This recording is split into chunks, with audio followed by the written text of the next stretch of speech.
tendresse, Jésus. Que ton Saint-Nom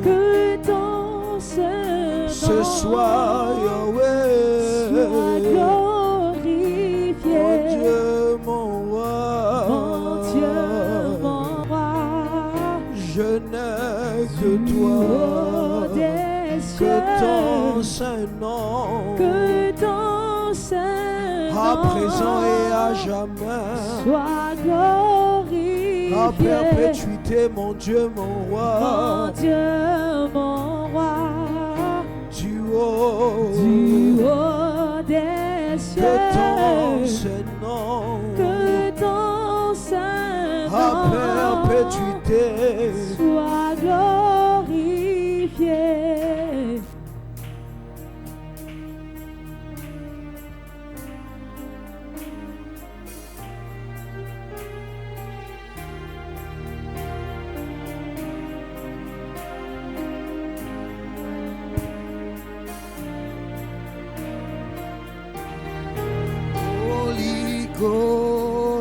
Koloeza lieva lelona yo papa Kumbona yo, ikumbama oloma beleza lienyantelona yo shama Kumbona yo, ikumbama nanyango abelelio azianuti papa Kumbona yo, ikumbama zambe nanga zambe nanga Nalikolo, Kumbona yo,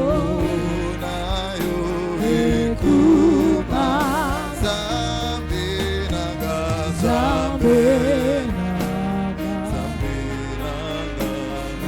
Nalikolo, Kumbona yo,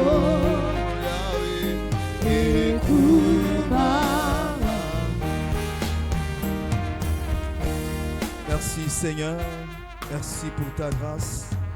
Merci ô Dieu pour l'accès que tu nous accordes ce matin, ce soir plutôt Seigneur. Merci pour ta faveur, merci pour ta bonté, merci Seigneur pour ta présence. Dispose-nous ô Dieu, dispose-nous pendant ces temps, ô roi de gloire, de prière. Dispose-nous Seigneur. Oui, conduis-nous, ô Dieu, conduis-nous, Seigneur. Ton esprit, Seigneur, soit l'œuvre parmi nous ce soir. Nous prions, ô Dieu, que tu nous conduises, ô Dieu. Merci, Seigneur, au nom de Jésus. Amen. Est-ce que nous pouvons acclamer le Seigneur? Acclame le Seigneur Jésus.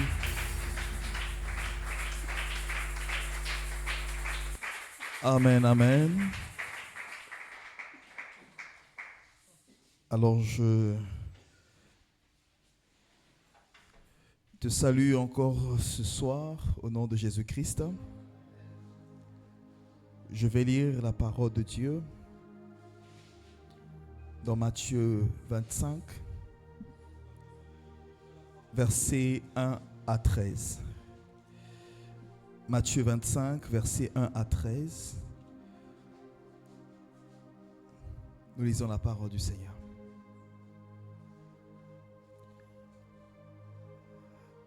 Alors le royaume des cieux sera semblable à 10 vierges qui, ayant pris leurs lampes, allèrent à la rencontre de l'époux. 5 d'entre elles étaient folles et 5 sages.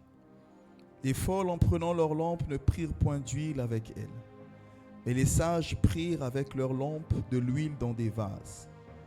Comme l'époux tardait, toutes s'assoupirent et s'endormirent. Au milieu de la nuit, on cria : Voici l'époux, allez à sa rencontre. Alors toutes ces vierges se réveillèrent et préparèrent leurs lampes. Les folles dirent aux sages, « Donnez-nous de votre huile, car nos lampes s'éteignent. » Les sages répondirent, « Non, il n'y en aurait pas assez pour nous et pour vous. Allez plutôt chez ceux qui en vendent et achetez-en pour vous. » Pendant qu'elles allaient en acheter, l'époux arriva.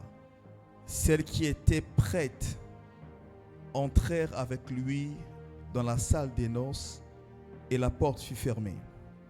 Plus tard, les autres vierges vinrent et dirent, « Seigneur, Seigneur, ouvre-nous. » Mais il répondit, « Je vous le dis en vérité, je ne vous connais pas. Veillez donc, puisque vous ne savez ni le jour ni l'heure. » Amen. Nous pouvons nous mettre. Que le Seigneur nous accorde sa grâce et sa paix ce soir. Amen. Que Dieu nous fortifie. Nous allons parler un moment et nous prierons aussi. C'est une soirée de prière. Nous allons prendre le temps aussi de prière par rapport au sujet que nous abordons. Dans 1 Pierre 4, verset 7, nous avons cité ce verset le dimanche hier. L'apôtre Pierre dit que la fin de toute chose est proche. Soyez sages et sobres pour vaquer à la prière. La prière n'est pas juste une activité que nous faisons parce que nous avons des problèmes sur la terre, parce que nous faisons face à certaines difficultés sur la terre. Mais selon 1 Pierre 4, 7, la prière est une attitude qui nous permet de traverser ces temps de la fin et de nous disposer à l'avènement du Seigneur. Amen, amen. Et nous allons prier. Le premier jour, nous avions dit que l'une des choses qui faisait que ces vierges folles soient folles, c'est parce qu'elles ne prirent pas en compte le fait de chercher le Seigneur dans la prière, de se tourner vers Dieu. Et pour ce soir, nous allons nous appuyer sur deux versets. Verset 10.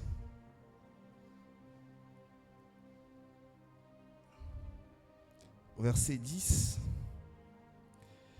On dit, pendant qu'elles allaient en acheter, l'époux arriva. Celles qui étaient prêtes,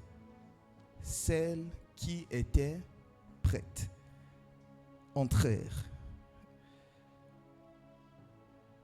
avec lui dans la salle. Et à la fin de la parabole, le Seigneur conclut en disant, veillez donc, veillez, puisque vous ne savez ni le jour ni l'heure. Veillez. Ça, c'est ce que le Seigneur nous dit en conclusion de cette parabole. Il dit, veillez donc, puisque vous ne savez ni le jour ni l'heure. Le verset 10 nous dit que celles qui étaient entrées dans la salle,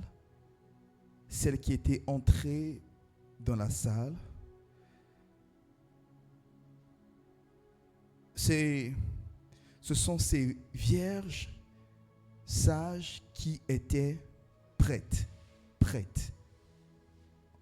Dans Matthieu 24, verset 44, le Seigneur, également à la fin de son discours, il dit, c'est pourquoi vous aussi, tenez-vous prêts, car le Fils de l'homme viendra à l'heure où vous n'y penserez pas.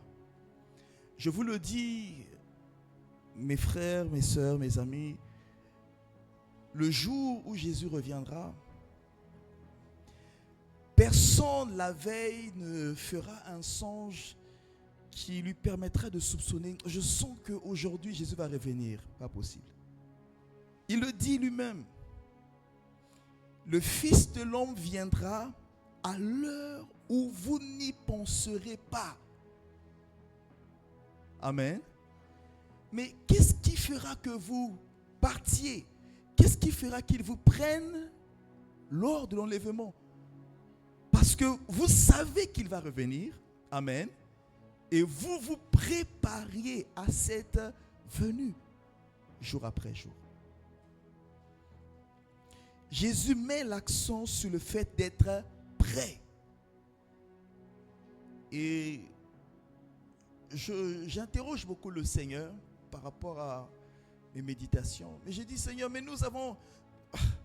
Pourquoi tu nous parles encore d'être prêt? Pourquoi tu nous dis de veiller? Mais nous avons cru en toi. Nos noms sont écrits en livre de vie. Nous sommes sauvés. Pourquoi tu nous dis encore d'être prêt? Parce que Matthieu 24, ce discours-là n'est pas adressé à la foule. Si vous revenez depuis le premier chapitre, c'est un discours que Jésus adresse à ses disciples. Donc la nécessité d'être prêt, amen, est une exigence que le Seigneur donne à ses disciples. Et la parabole, on nous parle des vierges. Mais il y en avait qui étaient sages et d'autres qui étaient folles. Être prêt. Je me posais des questions, j'interrogeais le Seigneur.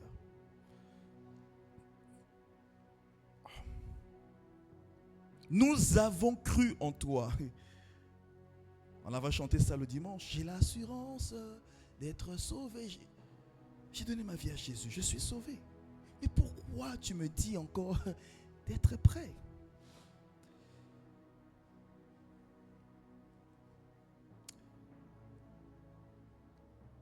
Nous avons lu ensemble, ma Bible n'est pas différente de la vôtre.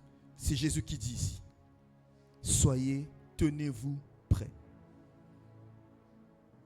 Et alors le Seigneur a commencé à m'enseigner. Quand je dis, il y a beaucoup d'appelés, mais peu d'élus. Qu'est-ce qui fait qu'on passe d'appelés à élus? Je vais mettre ça dans notre contexte à nous pour que nous comprenions ce que je suis en train de dire. Les appelés, ce sont comme les candidats à un examen. Amen. Et les élus, ce sont comme les admis. Alléluia. Les appelés sont comme des candidats. Mais les élus, ce sont les admis. Et c'est le Seigneur Jésus qui le dit. Il y a beaucoup d'appelés, mais peu d'élus. Maintenant, qu'est-ce qui permet de passer? Le système qui est placé là, qu'est-ce qui fait qu'on passe d'appelés à élus? Il faut satisfaire aux examens. Il faut réussir un test. N'est-ce pas? Amen. Oui. Pour passer de candidat à admis, vous êtes passé par un examen, vous avez prouvé vos compétences, on vous a retenu. Alléluia. Et le Seigneur me dit, il y aura un test. De la même manière que Adam a été, dès le commencement, Adam a été testé. Je vous l'avais dit. Quand Dieu crée le jardin d'Éden, il met intentionnellement un arbre interdit parce qu'il doit tester l'homme. Alléluia. De la même manière qu'Adam a été testé, vous serez aussi testés. C'est pourquoi Jésus, s'adressant à l'église de la fin, Apocalypse 2, Apocalypse 3, quand Jésus parle à l'église de la fin, il dit, celui qui vaincra. Or, on triomphe là où il y a un combat. Là où il y a un défi. Là où il y a un test. À celui qui vaincra. Il y aura un test. Apocalypse 3, 10, il me semble bien. le Seigneur s'adressant à l'église de Philadelphie, il dit, puisque tu as gardé ma parole, je te garderai aussi, ok, au temps de la grande épreuve, au temps de la grande tentation, une épreuve qui va éprouver tous les habitants de la terre. Il y a quelque chose qui va arriver, qui va éprouver les hommes. Israël est sorti d'Égypte. Et vous savez avec moi que le peuple qui est sorti d'Égypte, ce n'est pas le même peuple qui est entré dans Canaan. Et Dieu, la Bible dit qu'il y avait un raccourci, un chemin rapide, court. Si Israël passait par là, la Bible dit qu'au bout de 11 jours, il pouvait arriver au pays de Canaan. Mais Dieu les a fait faire un contour, fait passer par le chemin le plus long. Parce qu'il devait être éprouvé. Dieu lui-même dit dans Deutéronome 8, là où Jésus-Christ a tiré, là où le Seigneur a tiré, avait cité ce verset, l'homme ne vivra pas de pain seulement. En fait, cette parole a été adressée d'abord à Israël. Il dit que c'est moi qui t'ai fait passer intentionnellement par le désert pour t'éprouver. Pour t'éprouver. Alléluia. Jacques dit heureux, Jacques 1, heureux celui qui supporte patiemment la tentation, car après avoir été éprouvé, il recevra la couronne de la vie. Amen.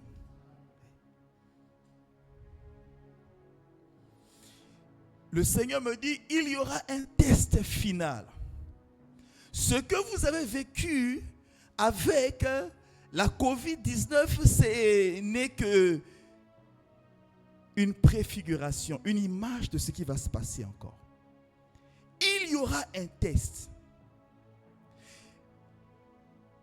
L'autre a vécu sa foi pendant un moment. La femme de Lot aussi, d'une certaine manière, s'identifiait comme croyante pendant un moment. Mais il y a eu un test. Un test est arrivé pour voir réellement qui croyait et qui ne croyait pas. Notre foi sera éprouvée. Ce que nous disons, notre confession sera éprouvée. Amen, amen. À l'époque de l'URSS,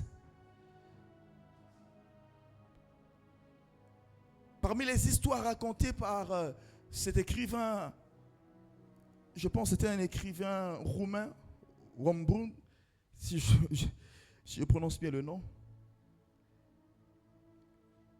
Il disait l'époque de l'URSS, le communiste qui dominait. Et le communiste faisait la guerre à la religion, la guerre aux chrétiens. Vous ne pouvez pas vous rassembler comme nous nous rassemblons ici. Les réunions de prière étaient dans des lieux discrets. On prie par haute voix, on prie à voix basse. Et dans l'armée communiste, si on peut dire, mais l'armée de l'URSS, il y avait des croyants.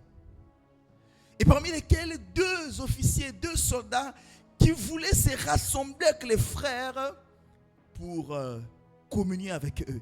Et ils avaient des renseignements des lieux secrets où se tenaient des réunions de prière. Ils voulaient eux aussi se réunir avec les frères. Et quand ils sont arrivés dans ce lieu, amen, voulant se rassurer que tous ceux qui sont là sont véritablement des chrétiens, alors ils se sont fait passer pour des gens qui venaient pour les arrêter. Ils ont chargé leurs armes, ils ont pointé les gens qui étaient là, et ils ont dit que tous ceux qui savent, qui ne se reconnaissent pas comme chrétiens, qu'ils sortent. Ceux qui reconnaissent être chrétiens, qui restent dans la salle, nous allons les tuer. Alléluia.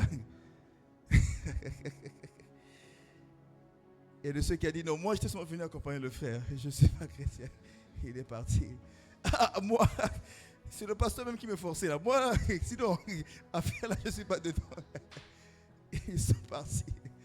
Alléluia. Quelques personnes sont parties. Après, ils ont baissé leurs armes. Ils ont dit, nous sommes des frères comme vous. Mais on voulait se rassurer que ceux qui étaient là étaient des chrétiens sincères. Parce qu'on ne veut pas qu'on puisse nous trahir à la hiérarchie. Amen. C'est ce qui va arriver. C'est ce qui va arriver. Abraham, à la fin de son parcours, il marche 25 ans avec Dieu. Il reçoit Isaac et il ajoute encore plus de 17 ans. Donc il a un long parcours avec Dieu. Mais c'est à la fin de son parcours que Dieu le soumet à un test. À la fin de son parcours. Abraham, me voici. Donne-moi ton fils, ton unique, celui que tu aimes, Isaac. Il est cerné. Abraham est cerné. Et il va sur cette montagne de Morija et il est prêt à offrir son fils. Et Dieu lui dit, Abraham, arrête. Je vois maintenant. Vous voyez ce qu'il dit? Je vois maintenant. Je vois maintenant que tu me crains. Ah!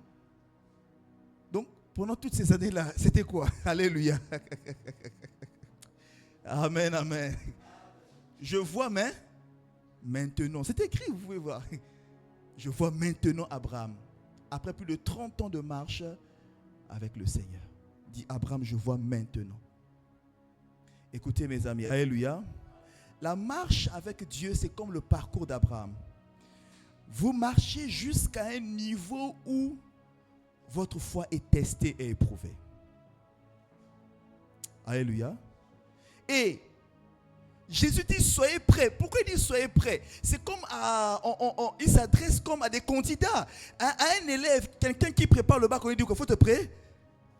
Pourquoi? Parce qu'il y aura un examen, il y aura une évaluation pour tester si tu maîtrises, si tu as maîtrisé le sujet, si tu as maîtrisé tes leçons. Il y aura un test. Il y aura un test. Jésus nous a donné dans Luc 17 l'exemple de la femme de Lot.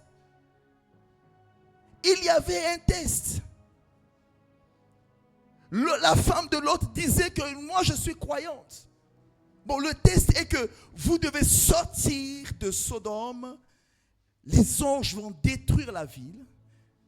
Et n'oubliez pas que Lot est devenu riche chez Abraham. L'une des raisons qui a fait qu'ils se séparent, c'est qu'ils avaient trop de troupeaux. Lot était trop riche, il était puissant. Donc ils ne pouvaient plus rester ensemble. Donc quand Lot décide d'aller à Sodome, il va comme un entrepreneur prospère. Il a des brebis en abondance. Il a de la richesse. Mais curieusement, Lot n'est sorti qu'avec ses 2 filles. Ces brebis là sont passées où? Alléluia. Engloutis par Sodome et Gomorrhe.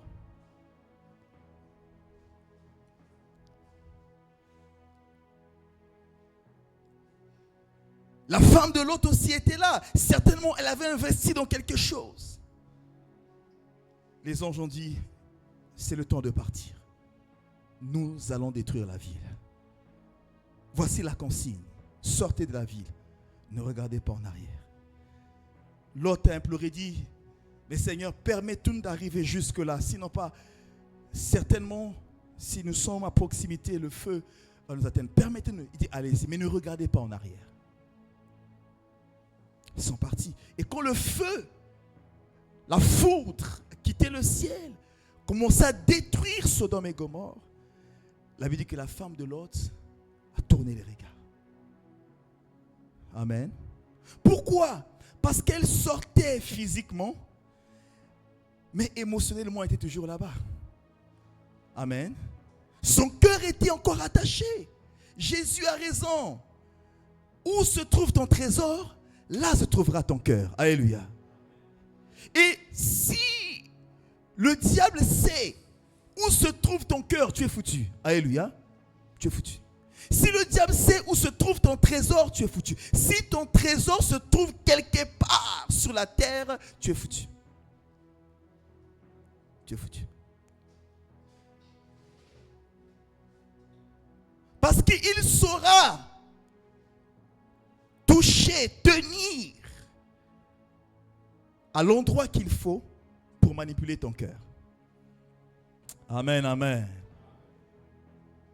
Et la femme de Lot a prouvé, elle a montré qu'elle n'était pas prête à sortir. Elle n'était pas prête à partir. Elle n'était pas prête. Jésus dit, veillez. Veillez. Amen, amen. Tu as même affaire de match là. Amen.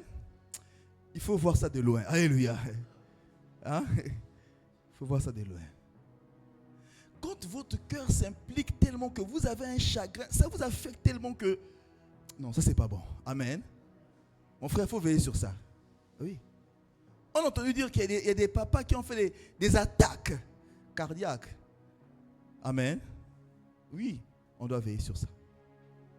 Veillez, Jésus dit veillez. Veillez, veillez.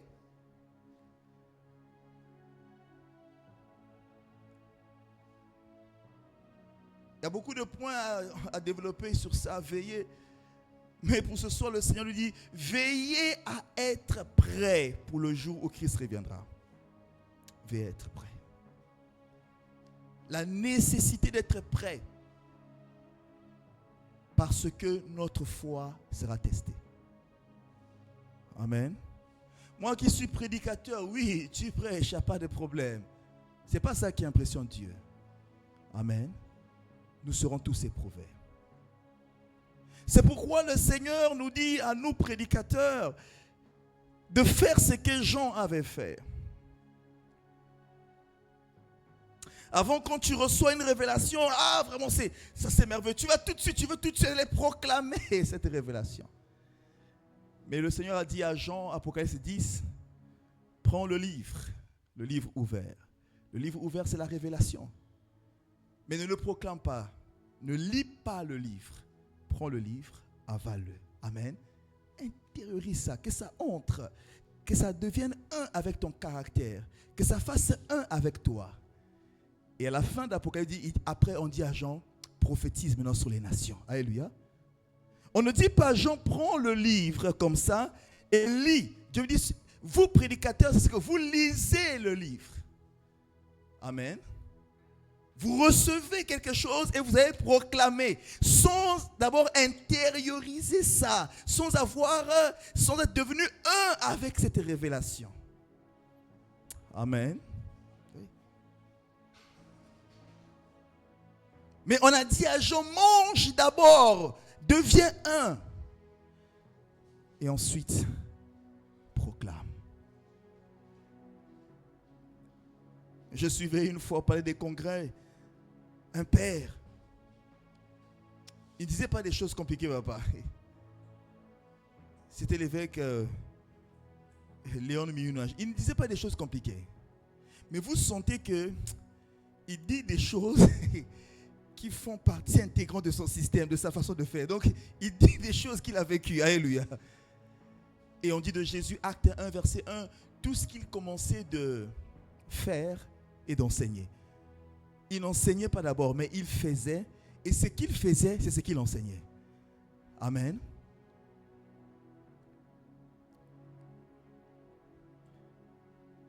Soyons prêts. Soyons prêts. Parce que nous serons éprouvés. Nous serons testés. Notre foi sera éprouvée. Jésus dit, celui qui vaincra. Donc, il se peut que tu puisses vaincre ou ne pas vaincre. À une certaine circonstance. Celui qui vaincra. Celui qui vaincra. À la fin de son discours dans Matthieu 25, à la fin du discours de la parabole des 10 vierges, Jésus dit, veillez, veillez, veillez. Veillez à être prêt. Veillez à être prêt pour le jour où je reviendrai. Veillez, veillez à être prêt. Je vais donner quelques points rapidement, on va prier. Être prêt, c'est demeurer dans une attitude conforme à la parole de Dieu. Vous savez, vous devez traiter cette chose. Si vous avez du mal à vous aligner à ce que Dieu dit, il y a un problème. Être prêt, c'est demeurer dans une attitude conforme à la parole de Dieu. Demeurer dans une attitude conforme à la parole de Dieu. Être prêt, c'est avoir un cœur pur qui garde la parole.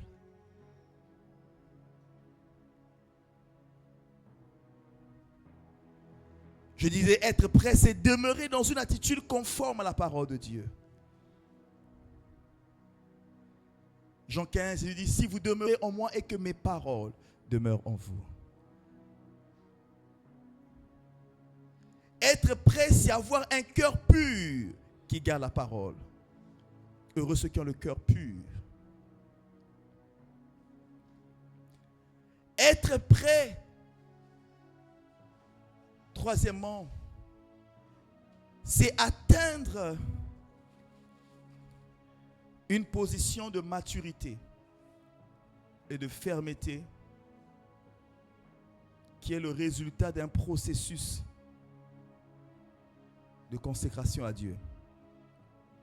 Être prêt, c'est atteindre une position de maturité et de fermeté qui est le résultat d'un processus de consécration à Dieu.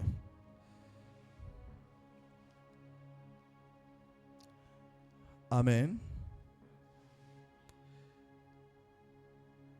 Pour être prêt, on doit savoir utiliser jour après jour le temps que le Seigneur nous donne.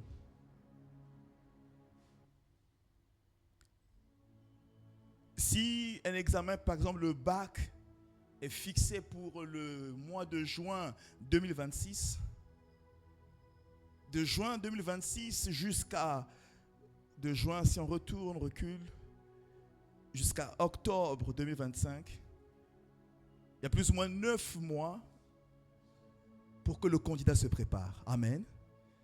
Et arrivé en juin 2026, la personne dira je suis prête, si et seulement si elle a su s'investir jour après jour depuis octobre 2025. Amen. Donc, être prêt, ce n'est pas quelque chose, je me réveille le matin, je suis prêt. Non. Être prêt, c'est quelqu'un qui a effectué un processus, qui a un parcours, il a un processus avec Dieu. Je suis sûr et certain que si Dieu demandait Isaac à Abraham, si Abraham avait reçu Isaac quand il était encore Abraham, et qu'à cette époque-là, Dieu lui dit, donne-moi ton fils, il aurait hésité. Il aurait hésité. Mais Abraham est passé par un processus qu'il a préparé pour ce jour-là. Ce qu'il a fait dans Genèse 22 n'était pas juste une œuvre de ce jour, mais c'était le fruit de sa consécration, de son attachement à Dieu pendant toutes ces années. Amen, amen. Oui. Donc, si je suis négligent aujourd'hui, je suis négligent demain, comment serais-je prêt? Amen. Comment? Et je ressemblerai à cet élève qui attend la veille des examens pour lire. Amen. Il va aller à gauche et à droite, il commence à fouiller, alors qu'il a eu suffisamment de temps pour se préparer. Amen. Oui. Donc, je dis être prêt, c'est atteindre une position de maturité et de fermeté Mais cette position, c'est le résultat d'un processus de consécration à Dieu. C'est-à-dire qu'aujourd'hui, je fais quelque chose pour me consacrer à Dieu. Demain encore, au fur et à mesure, et au bout d'un certain temps, j'acquiers une certaine maturité qui me fixe dans les choses de Dieu. C'est pourquoi les Écritures sont claires. Les Écritures sont claires. L'apôtre Paul dit dans 1 Timothée 3, il dit que parmi les critères d'un évêque, l'évêque ne doit pas être un nouveau converti. Jamais. Jamais. L'évêque ne peut pas être un nouveau converti. Un responsable d'église ne peut pas être un nouveau converti. Je crois en Jésus aujourd'hui et demain je suis pasteur. Ce n'est pas possible. Alléluia. On doit avoir un processus. Amen, amen. Oui. Il doit y avoir un processus. Mais c'est comme un enfant qui naît aujourd'hui. Et demain on demande à cet enfant de parler. Ce n'est pas possible. L'enfant passe par un processus. Il commence à parler un langage que vous ne comprenez pas, mais il est dans son processus. Jusqu'à un certain moment, il commence à dire papa, maman, et ça avance au fur et à mesure. Amen, amen. La marche avec Dieu, c'est un processus. La Bible, je dis souvent aux gens, la Bible, écoutez, si vous ne vous investissez pas chaque jour, vous allez faire 30 ans de vie chrétienne, sans même avoir fini le livre de Matthieu, 30 ans. Hein? Parce que quand tu dis, je reporte à demain, la Bible est volumineuse, regarde, c'est un gros livre. Bon, demain je vais faire, après demain, ça passe. Et tu vois le volume du livre, tu es découragé. Et tu commences à faire le fille confiant. Amen. Seigneur, parle-moi. Tu ouvres ça. Vois. De Chroniques 32. Et tu commences à lire. Tu fermes encore. Seigneur, non, laisse ça. Amen.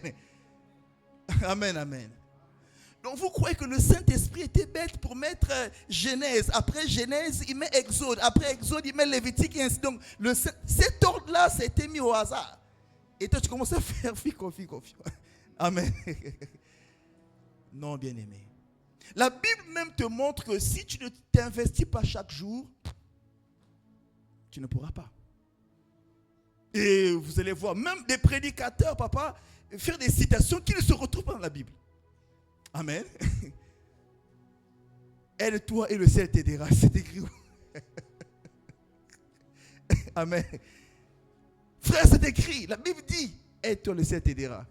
Mais la Bible ne dit pas ça. On n'est pas contre la pensée, mais ce n'est pas ce que la Bible dit. Amen. Alléluia. Hein?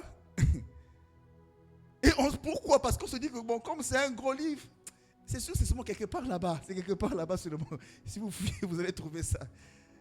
Non, mes amis. La Bible, c'est l'image de la vie chrétienne. La Bible, hein, c'est l'image de la vie chrétienne. Si vous êtes négligent, vous n'arriverez pas. Si vous ne vous investissez pas chaque jour, vous n'arriverez pas au bout. Vous n'arriverez pas. Vous tournerez en rond avec les mêmes défis. Jésus-Christ a dit, aimez vos ennemis, mais jusqu'à maintenant, après 30 ans, 15 ans de marche, tu as un problème de pardonner. Amen. J'ai même vu pas des pasteurs, c'est que des principes de base que Jésus donne, mais des pasteurs qui nous apportent les 7 clés pour percer, 7 ceci, mais les choses élémentaires, papa, on n'arrive pas à s'aligner à ça. Il dit non, on pasteur a raté. Pourquoi on a raté? Amen. Oh, tu veux qu'on a raté? Hein? Ah, Seigneur. Alléluia. Ce frère-là disait, mais papa, mais vous, il disait au docteur Atoms, mais vous ne prêchez pas les 7 sceaux, hein? Oh, les 7 sceaux, l'Apocalypse. Il dit, mon frère, cite-moi seulement les noms des 12 apôtres de Jésus.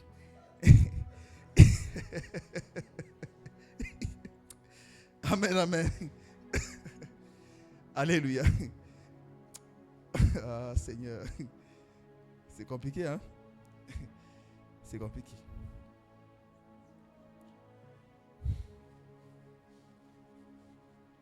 C'est compliqué. Il commence par Paul. Il cite les 12 apôtres de Jésus, il dit Paul.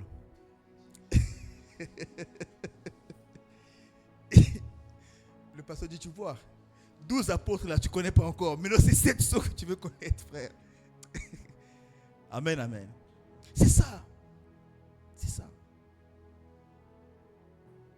Être prêt, c'est atteindre une position de maturité et de fermeté qui est le résultat d'un processus de consécration à Dieu.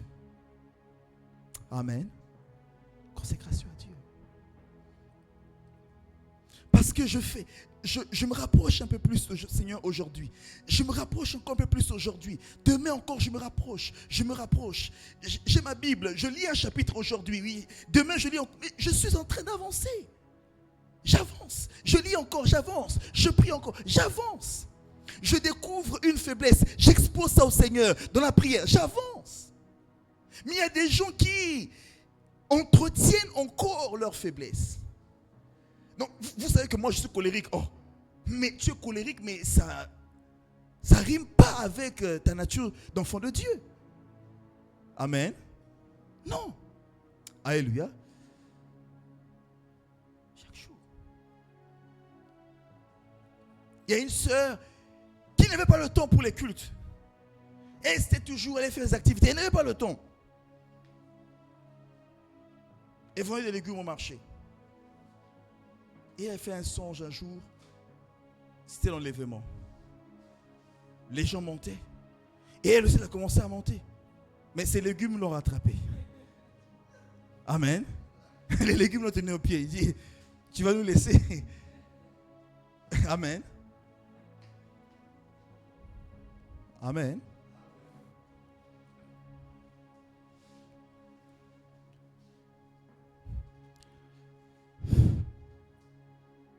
Jésus revient. Jésus revient. Amen. Je le dis, et nous le disons parce que Jésus lui-même l'a dit. Jésus revient. Ah.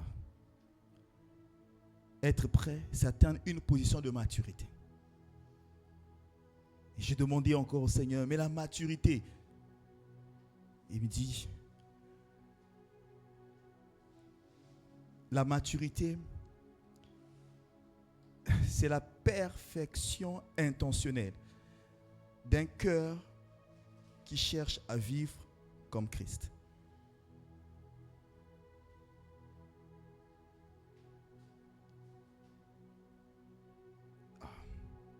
C'est quoi la perfection intentionnelle? Dieu nous amène, on appelle tout à l'heure d'Abraham.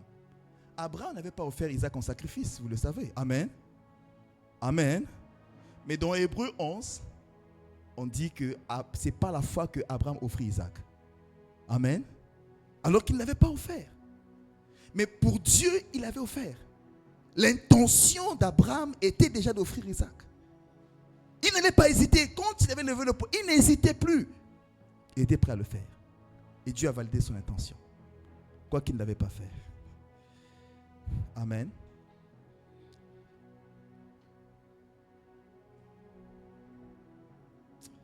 Amen, amen. La maturité, c'est la perfection intentionnelle d'un cœur qui cherche à vivre comme Christ. Je vais expliquer ça simplement, on va prier.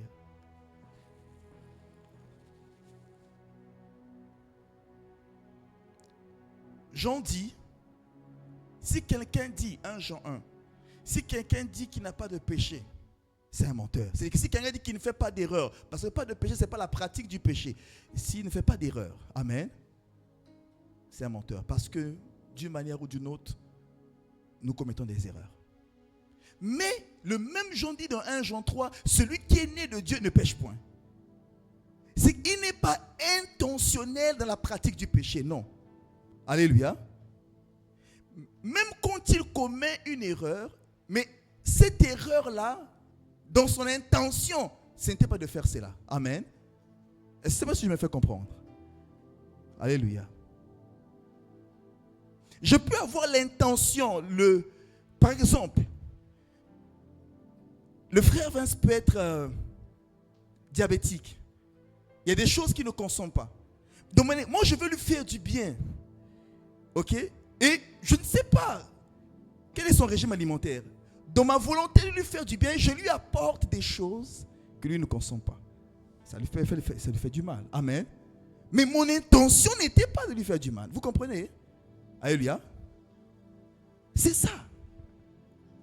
Oh, un chrétien ne peut plus être, c'est que je ne peux pas avoir l'intention de faire du mal. Et il y a encore des gens qui préméditent de faire du mal aux autres. Il dort avec ça, il se réveille avec ça et il accomplit. La Bible nous dit, prenez garde, ne suivez pas la voie de Caïn. Caïn, c'est le genre de personne, ce qu'il a résolu de faire là, il le fait. Même quand Dieu parle, même quand le Saint-Esprit dit que ce n'est pas ça, lui il le fait. Un tel cœur va à l'égarement. Amen. Ayez un cœur qui tremble devant la parole, qui cherche à faire ce qui est correct, ce qui est juste selon Dieu. David a commis beaucoup d'erreurs. Hein? Amen. Écoutez, si on prend le profil de Daniel, si on prend le profil de Joseph, amen, et on prend David, si on ne lit pas la Bible, et qu'on vous dit quelque part dans la Bible, on dit qu'il y a quelqu'un qui est l'homme sur le cœur de Dieu. Selon ces trois personnes, c'est qui? C'est sûr que je ne prenais pas David. Amen.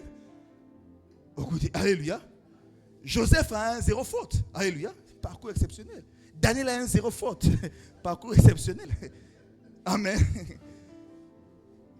Mais ce n'est pas Daniel, l'homme sur le cœur de Dieu. Ce n'est même pas Joseph. David a tellement marqué le cœur de Dieu, papa, que David est mort il y a longtemps. Alléluia. À l'époque d'Ézéchiel, Dieu dit que, mais les rois là sont en train de maltraiter mon peuple. Moi, je dois trouver un autre roi. Bon, quel est le roi que je choisirai? David. Oh Dieu, mais David est déjà mort. Alléluia. Amen. Hein? Et Jésus vient, il ne s'est fait même pas appeler fils de Joseph ou fils de Daniel. Il se fait appeler fils de David. Amen. Alléluia. Pourquoi? Parce que David pouvait commettre des erreurs, mais dans son intention, son cœur était pur. Alléluia. Son cœur cherchait à faire ce qui est honorable devant le Seigneur. Son cœur revenait. Il y a beaucoup de rois dans la Bible, quand le prophète l'a réprimandé, il a enfermé le prophète. Tu oses me répondre, le roi. Mettez-le au cachot. Alléluia. Hein? Le roi Asa l'a fait. On l'a réprimandé. Il dit, tu veux me répondre, moi le roi? Au cachot. On connaît un grand serviteur de Dieu aussi, un prophète, qui est décédé par rapport à ça. Amen. Mais David, le prophète, lui dit, mais ce que tu as fait là, mais c'est toi qui a fait ce qui est mal. Et il s'humilie. Il s'abaisse devant Dieu. Samuel lui dit, tu as désobéi, tu as mal agi. Saoul fléchit le genou devant Samuel, il dit, papa, vieux, honore-moi devant les anciens. Alléluia. Lui cherche la gloire des hommes. Amen. Mais David va pleurer. Il dit, Seigneur, ne me retire pas ton Esprit Saint. Même si je perds la royauté, même si je perds la position, mais Seigneur, ne me rejette point. Saoul, il n'a que faire de l'approbation de Dieu. Lui, c'est que si les gens sont là, c'est bon. Bien-aimés, ayons un cœur qui s'aligne au dessein de Dieu. La maturité, c'est un état de cœur qui intériorise la pensée parfaite de Dieu et cherche à s'y aligner. Alléluia. Oui. C'est là. Il y a des gens qui peuvent commettre des erreurs, mais ce qui est sûr, à cause de la nature de leur cœur, ils ne peuvent jamais demeurer dans l'offense, ils ne peuvent jamais demeurer dans le mal, ils ne peuvent pas demeurer dans le péché. Comment Dieu peut prendre le courage de s'engager pour un être humain comme Job? Il dit à Satan, je suis prêt à parier pour cet homme-là, il va pas me régner. Amen. Oh mes amis, aujourd'hui on lit l'histoire de Job, mais Dieu ne parle plus de Job. C'est de nous qu'il s'agit aujourd'hui. Amen. C'est de nous qu'il s'agit aujourd'hui.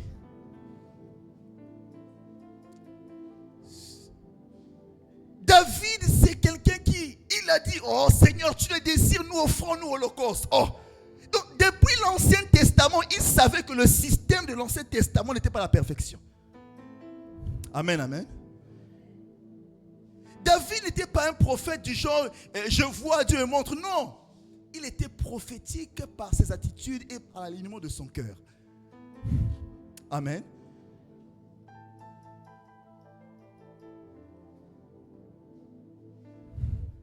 Il dit, je sais que tu ne laisseras pas mon corps voir la corruption. Oh.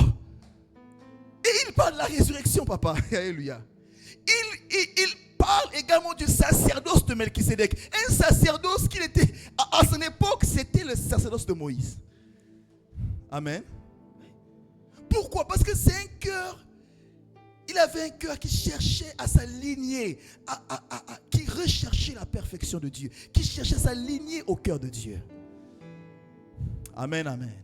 C'est ça que Dieu cherche. C'est ça que Dieu cherche. La terre n'est pas la perfection. Nous tendons vers le ciel.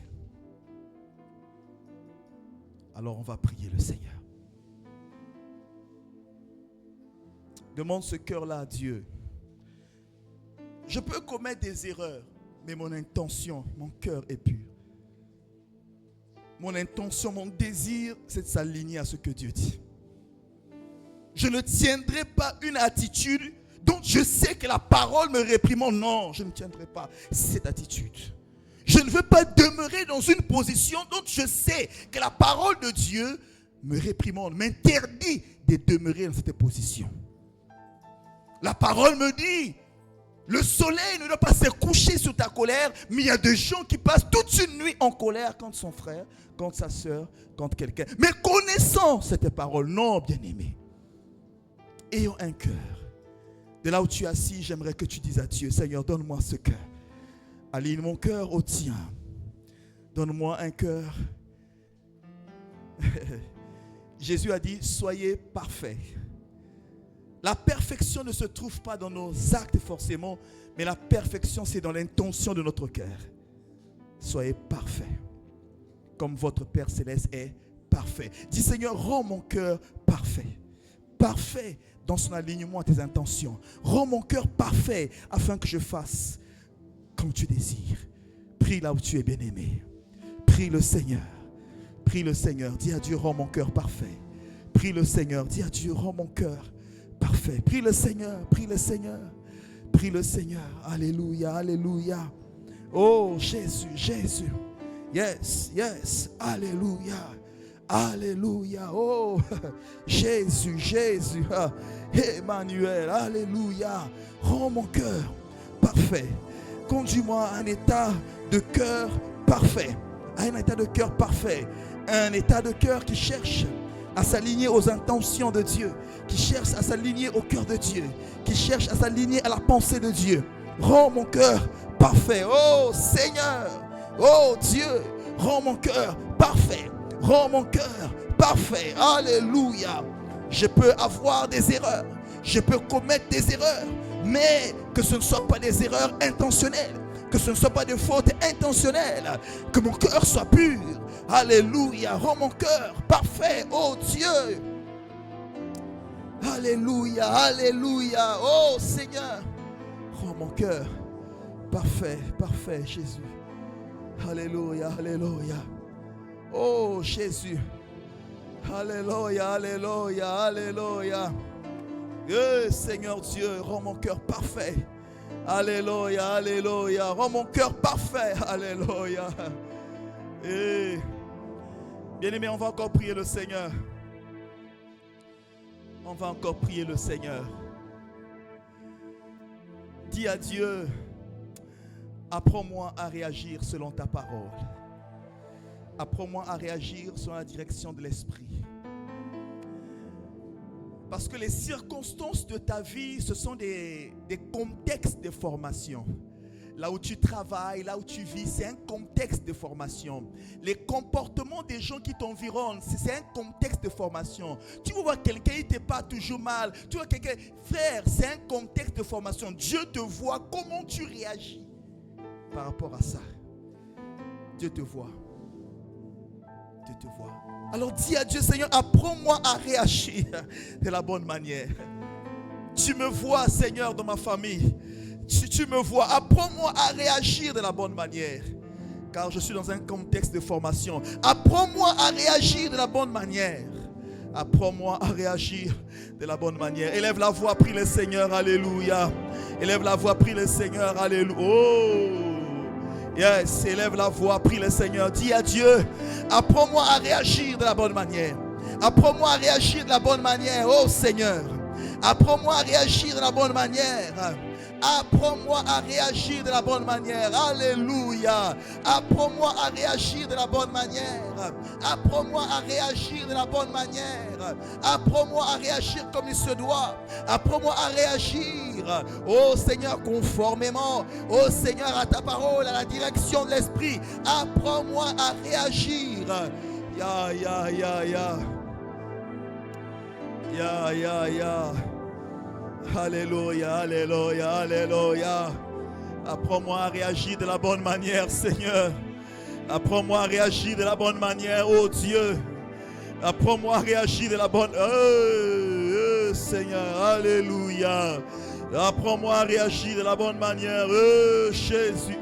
Alléluia. Apprends-moi à réagir, Seigneur, de la bonne manière. Apprends-moi à réagir de la bonne manière, oh Roi de gloire. Jésus, je te prie, Seigneur.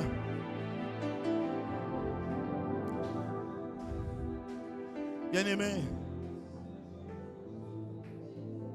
dans 2 Chroniques 16, 9, la Bible dit que les yeux de Dieu parcourent toute la terre pour voir ce dont les cœurs sont tout entiers tournés vers lui. Dieu te voit, Dieu voit l'état de ton cœur, même dans ton service. Même toi, femme, quand tu fais ta vaisselle, Dieu voit l'état de ton cœur. Comment tu as vu David? Mais Dieu a vu David par rapport à le cœur qu'il manifestait vis-à-vis des brebis de son père. Dieu a vu son cœur. Dieu voit ton cœur, bien-aimé. Dieu voit ton cœur. Apprends à réagir de la bonne manière. Dieu voit ton cœur. Le Seigneur me disait une fois, la maturité, ça ne veut pas dire que tu fais tout à merveille. La perfection, c'est dans l'intention. Mais tu peux faire des erreurs. Et Dieu me dit, la maturité, c'est aussi savoir dire, reconnaître que j'ai mal agi. Et s'excuser. Et s'excuser. Bien-aimé, il n'y a pas quelqu'un qui va dire ici, moi je fais toujours tout parfaitement. Non. La perfection, nous l'avons dit, c'est dans l'intention. Mais parfois, tu peux agir mal. Et la maturité, ce n'est pas toujours tout faire parfaitement. Mais la maturité, c'est aussi réparer ce qu'on n'a pas fait parfaitement. Dis à Dieu, apprends-moi à m'humilier. Il y a des gens qui ne savent pas dire pardon. Il y a des gens qui ne savent pas s'excuser. Il y a des gens qui sentent que même m'abaisser, ah non, je ne peux pas le faire. Dis à Dieu, apprends-moi à m'humilier. Apprends-moi à m'abaisser. Apprends-moi à reconnaître mes fautes pour faire ce qui est juste. Apprends-moi à m'aligner. Apprends-moi à m'abaisser. Apprends-moi à reconnaître mes erreurs pour faire ce qui est juste. Oh! Aujourd'hui, je lisais encore le Proverbe 12. Salomon dit, le juste, c'est celui-là qui fait bon accueil à la réprimande. Celui qui aime la réprimande. J'ai dit, Seigneur, on ne peut pas aimer la réprimande. Non. Celui qui a une attitude, celui qui aime la correction, aime la science. Celui qui aime la réprimande est stupide. Dis à Dieu, apprends-moi à m'humilier. Apprends-moi à m'humilier, à m'abaisser, à me repentir pour faire ce qui est juste. Élève la voix, parle à Dieu. Élève la voix, parle à Dieu. Élève la voix, parle à Dieu. Apprends-moi à m'humilier, Seigneur. Apprends-moi à m'abaisser, Seigneur. Apprends-moi à me repentir, Seigneur. Apprends-moi à m'aligner. Apprends-moi, Seigneur, à reconnaître mes failles pour faire ce qui est juste. Apprends-moi, oh Seigneur, Jésus. Apprends-moi, oh Seigneur, à m'aligner. Apprends-moi à m'abaisser. Apprends-moi, oh Tout-Puissant, oh Père éternel, à m'aligner, Seigneur. À reconnaître, Seigneur. Alléluia. Alléluia, alléluia. Quand j'agis mal, Seigneur, pour me conformer à ta justice, pour me conformer au roi de gloire, à ta vérité. Apprends-moi à m'aligner, oh Dieu. Apprends-moi à m'aligner, ô Père Céleste. Apprends-moi à m'aligner, ô Tout-Puissant. Apprends-moi, Seigneur, à m'humilier. Oui, à reconnaître mes fautes. Pour m'aligner, pour faire ce qui est juste. À tes yeux, ô Père Céleste, apprends-nous. Alléluia. Alléluia, alléluia, alléluia. Oh, merci Seigneur. Alors je vais prier, bien-aimé. Je te prie de te tenir debout un instant pendant que je ferai cette prière.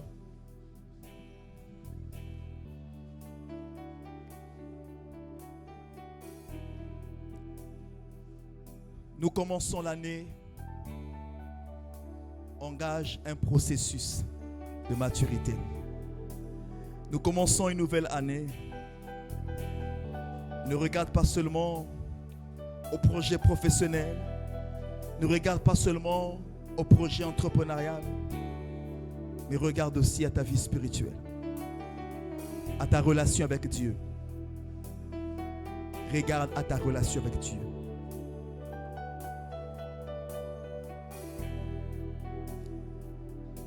Dis à Dieu durant cette année, Seigneur, que veux-tu que je fasse? Le plus souvent, nous engageons l'année avec des projets que nous voulons que Dieu fasse pour nous. Mais nous ne disposons pas devant Dieu pour lui dire, que veux-tu que je fasse pour toi? Dis à Dieu, comment veux-tu que je m'approche de toi en cette année? Dis à Dieu, comment veux-tu que je te serve? Comment veux-tu? Comment veux-tu que je te serve? Dis à Dieu, quelle attitude négative en moi dois-je confronter pour avoir un cœur parfait? Et donne-moi ce cœur parfait. Seigneur, je prie, conduis ton peuple en cette année. Conduis-nous en cette année, Seigneur. Oui, c'est une année de gloire. Oui, c'est une année de visitation. Oui, c'est une année de prospérité. Oui, c'est une année d'émergence. Oui, c'est une année de percée. Mais c'est aussi une année de préparation, Seigneur. C'est aussi une année de préparation, Seigneur.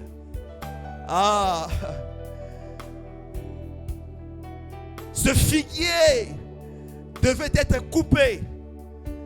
Mais le vigneron a dit, Maître, accorde-nous encore cette année. Accorde-nous encore cette année. Je mettrai du fumier afin qu'il produise du fruit. Seigneur, voici une nouvelle année. À travers ta parole, à travers l'œuvre de l'Esprit, tu mettras du fumier. Aide-nous à produire du fruit, Seigneur. Aide-nous à produire du fruit en cette année. Aide-nous à avoir la bonne attitude pour produire du fruit, Seigneur. Nous voulons que cette année soit aussi une année de préparation. Préparation pour l'avènement du Seigneur. Une année de préparation pour rencontrer le Seigneur. Une année de préparation pour avoir la bonne attitude devant le Seigneur. Une année de préparation dans l'attente de l'avènement du Seigneur. Aide-nous en cette année. Aide-nous en cette année, Seigneur. Aide-nous en cette année. Redresse ce qu'il y a redressé. Relève ce qui est courbé. Réajuste, Seigneur, des attitudes qui n'étaient pas conformes à ta pensée. Conduis notre cœur à la perfection. Dispose-nous, Seigneur, que nous entendions à la fin de cette année des témoignages liés aux transformations de notre caractère. Que nous entendions à la fin de cette année, Seigneur, que nous voyons une maturité, que nous voyons les fruits de la maturité, du changement, des gens qui veulent te ressembler et qui sont dans l'attente de ton avènement. Merci, Seigneur. Bénis ton peuple. Bénis ton peuple. Que ta grâce soit sur nous, Seigneur. Merci Tout-Puissant. Merci Père éternel. Et dispose-nous à te servir. Dispose-nous à te servir, à faire l'œuvre pour laquelle tu nous as appelés. Que l'honneur et la gloire te reviennent. Au nom de Jésus-Christ, nous avons ainsi prié et nous disons Amen.